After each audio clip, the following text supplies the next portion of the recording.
Hello friends आपण मानक आम चाटशाली यूट्यूब चैनल रे स्वागत। तो फ्रेंड्स बर्तमान आपण मैंने देखिपे यही न्यूज़टी आपण मानकर आज संवाद पेपर आसाला। तो देखु कौन रही आपण मानकर न्यूज़टी आसतु जानिबा। हीराकुदर 4 गेट खोलिला। संबलपुर 27 इमिश हीराकुद बंधर 4टी गेट खोल जाइछि। सोमवार संध्या 6टा सुधा हीराकुद जलस्तर 613.23 फुट को वृद्धि पाइथिला। सही समय जलभंडार को हाराहारी 1,18,798 क्यूसेक पानी प्रवेश करुथिला बेले विभिन्न मार्ग दे 94,723 क्यूसेक जल निष्कासित हेउथिला।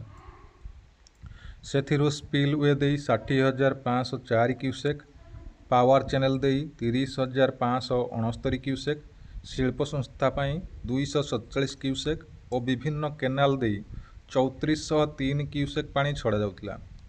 सही समय हीराकुद तलमुंड बेलगाँ रे 14,400 क्यूसेक, पर्थला ठारे 40,394 क्यूसेक, खैरमाल रे 1,62,000 क्यूसेक, बरमूल रे 96,000 क्यूसेक एवं मुंडली रे 1,66,694 क्यूसेक पानी प्रवाहित हेउथिला।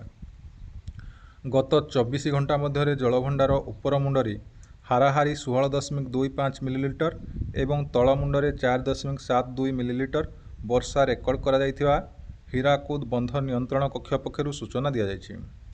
तो वर्तमान आपण माने जानि पारिले आपण मानकर जो हीराकुद बंध अछि तार 4टी गेट खोला जायछि।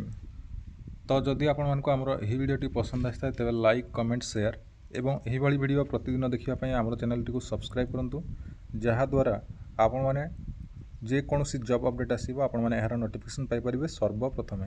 धन्यवाद।